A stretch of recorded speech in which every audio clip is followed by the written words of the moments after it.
ನಮಸ್ಕಾರ. ಕನ್ನಡ ಒನ್ಗೆ ಸ್ವಾಗತ. ನಾನು ನಿಮ್ಮ ಭಾಗ್ಯನಾರಾಯಣ ಬೊಗ್ಗವರಪು.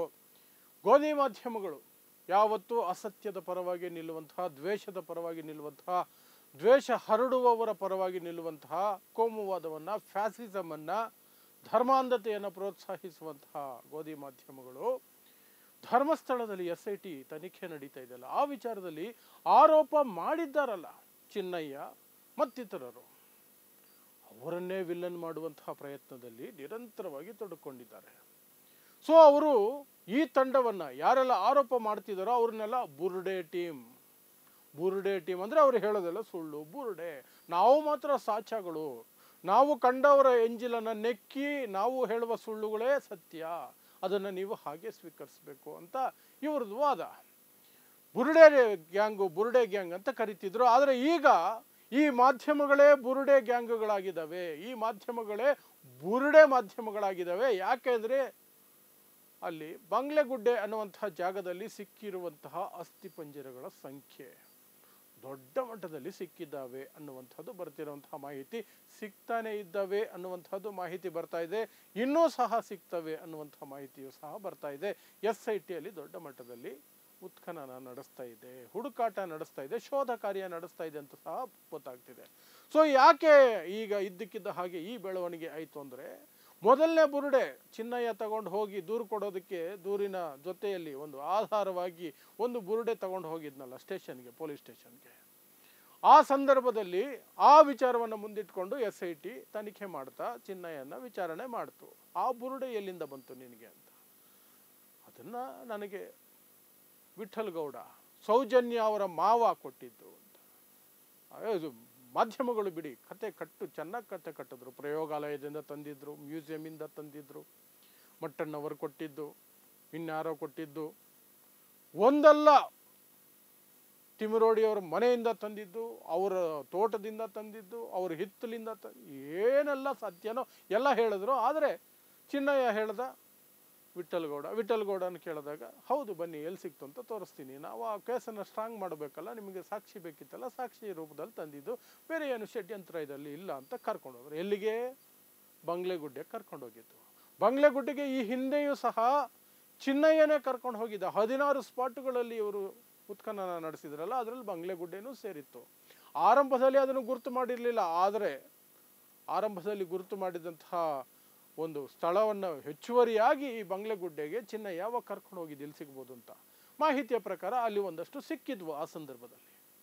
ಈಗ ಈ ಬುರುಡೆಯ ಸಿಕ್ಕಿದ್ದ ವಿಚಾರವಾಗಿ ಮಹಜರು ಮಾಡಬೇಕಲ್ಲ ಅಂತ ಪೊಲೀಸರು ವಿಠಲ್ ಗೌಡನ ಕರ್ಕೊಂಡು ಜೊತೆಯಲ್ಲಿ ಹೋದರು. ಅಲ್ಲಿ ಹೋಗಿ ಸುಮ್ಮನೆ ಓಡಾಡ್ತಿರ್ಬೇಕಾದ್ರೆ, ಮೇಲ್ಮೇಲೆ ಓಡಾಡ್ತಿರ್ಬೇಕಾದ್ರೆ ಇನ್ನೊಂದಷ್ಟು ಅಸ್ಥಿಪಂಜರಗಳಿರುವಂತಹ ಕುರುಹುಗಳು SITಗೆ ಸಿಕ್ಕವು. ಆಶ್ಚರ್ಯ ಆಗೋಯ್ತು, ಶಾಕ್ ಆಗೋಯ್ತು. SIT ಅಲ್ಲಿನ ತನಿಖೆಯನ್ನು, ಆ ಜಾಗವನ್ನು ಸೀಲ್ ಮಾಡಿ ದೊಡ್ಡ ಮಟ್ಟದಲ್ಲಿ ಅಲ್ಲಿ ನೋಡಬೇಕು, ಶೋಧ ಕಾರ್ಯ ನಡೆಸಬೇಕು ಅಂತ ಮುಂದಾದಾಗ ಸಾಕಷ್ಟು ಅಸ್ಥಿಪಂಜರಗಳು ಸಿಕ್ಕಿದ್ದಾವೆ ಅನ್ನುವಂತಹ ಮಾಹಿತಿ ಬರ್ತಾ ಇದೆ. ಮೊನ್ನೆ ಮಿನಿಮಮ್ 2 ಅಂತ ಇದ್ರು, ಈಗ 5ರವರೆಗೆ ಹೋಗಿದೆ. ಕೆಲವನ್ನ ಬೆಂಗಳೂರಿನ ಮಡಿವಾಳದಲ್ಲಿರುವಂತಹ FSL ಕೇಂದ್ರಕ್ಕೆ ಕಳಿಸಿದ್ದಾರೆ, ಅವುಗಳನ್ನು ಟೆಸ್ಟಿಂಗಿಗೆ ಅಂತಲೂ ಹೇಳಲಾಗ್ತಿದೆ. ಸುಮಾರು ಅಸ್ಥಿಪಂಜರಗಳು ಸಿಕ್ಕಿದ್ದಾವೆ, ಬುರುಡೆಗಳು ಸಿಕ್ಕಿದ್ದಾವೆ, ಮೂಳೆಗಳು ಸಿಕ್ಕಿದ್ದಾವೆ, ಇನ್ನೂ ಸಿಗುವ ಸಾಧ್ಯತೆ ಇದೆ ಅಂತ SIT ನಂಬ್ತಾ ಇದೆ. ಹಾಗಾಗಿ ಆ ಜಾಗವನ್ನು ಇನ್ನಷ್ಟು ಶೋಧ ಕಾರ್ಯ ಮಾಡುವಂತಹ ಸಾಧ್ಯತೆಗಳು SITಯಲ್ಲಿ ನಡೀತಾ ಇದೆ, ತಯಾರಿ ನಡೀತಿದೆ ಅನ್ನುವಂತಹ ಮಾತುಗಳು ಸಹ ಬರ್ತಿದ್ದಾವೆ. ಸೊ ಈಗ ಬುರುಡೆ ಯಾರು?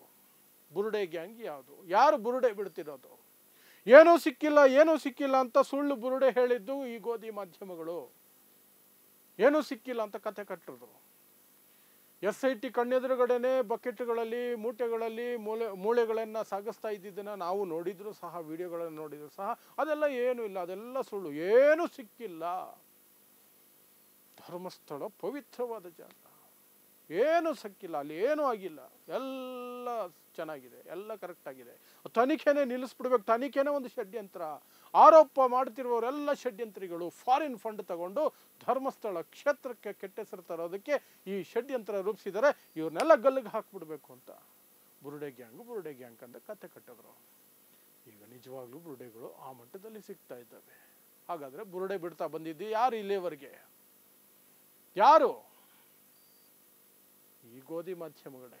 ಸೊ ಹಾಗಾಗಿ ಈ ಮಾಧ್ಯಮಗಳನ್ನು ನಾವು ಬುರುಡೆ ಮಾಧ್ಯಮ ಅಂತಲೇ ಈಗ ಕರಿಬಹುದು. ಯಾಕಂದರೆ ಬಂಗ್ಲೆಗುಡ್ಡೆಯಲ್ಲಿ ಸಿಕ್ಕಿರುವಂತಹ ಅಥವಾ ಸಿಕ್ಕಿದೆ ಅಂತ ಹೇಳಲಾಗ್ತಿರುವಂತಹ ಸಂಖ್ಯೆಗಳು ಅಸ್ಥಿಪಂಜರ ಅಥವಾ ಮೂಳೆ ಅಥವಾ ಬುರುಡೆಗಳು ಸುಳ್ಳು ಹೇಳ್ತಿರೋದು ಗೋಧಿ ಮಾಧ್ಯಮಗಳು. ಅದು ಅವ್ರಿಗೇನು ಹೊಸದೇನಲ್ಲ. 11-12 ವರ್ಷಗಳಿಂದ ಸುಳ್ಳಲ್ಲೇ ಮುಳುಗಿ ಹೋಗಿರೋರವರು, ಸುಳ್ಳಲ್ಲೇ ಮುಳುಗಿ ಹೋಗಿದ್ದಾರೆ. ಆದರೆ ಆ ಒಂದು ಮುಳುಗುವಿಕೆಯನ್ನು ಮೋದಿ ಗುಲಾಮಗಿರಿಗೆ, BJP ಗುಲಾಮಗಿರಿಗೆ, RSS ಗುಲಾಮಗಿರಿಗೆ ಬಳಸ್ಕೊಳ್ತಿದ್ರು. ಆದರೆ ಈಗ ಧರ್ಮಸ್ಥಳದ ವಿಚಾರದಲ್ಲಿಯೂ ಸಹ ಆ ಸುಳ್ಳನ್ನು ಮುಂದುವರಿಸ್ಕೊಂಡು ಹೋಗ್ತಿದ್ದಾರೆ. ಯಾರ ರಕ್ಷಣೆಗೆ? ನಿಮಗೆಲ್ಲ ಗೊತ್ತೇ ಇದೆ ಯಾರ ರಕ್ಷಣೆಗೆ ನಿಂತಿದ್ದಾರೆ ಅಂತ. ದಿಢೀರಂತ ಏನೇನೋ ಹೇಳ್ತಾರೆ, ಕತೆಗಳು ಕಟ್ತಾರೆ, ಹಂಗಲ್ಲ ಹಿಂಗೆ ಹಿಂಗಲ್ಲ ಹಂಗೆ ಅಂತ. ಆದರೆ ಸತ್ಯ ಹೊರಗೆ ಬಂದೇ ಬರ್ತಾ ಇದೆ. ಬಂಗ್ಲೆಗುಡ್ಡೆದಲ್ಲಿ ಸಿಕ್ಕಿದೆ ಅಂತ ಹೇಳಲಾಗ್ತಿದೆ. SIT ಸರಿದಾರಿಯಲ್ಲೇ ಇದೆ.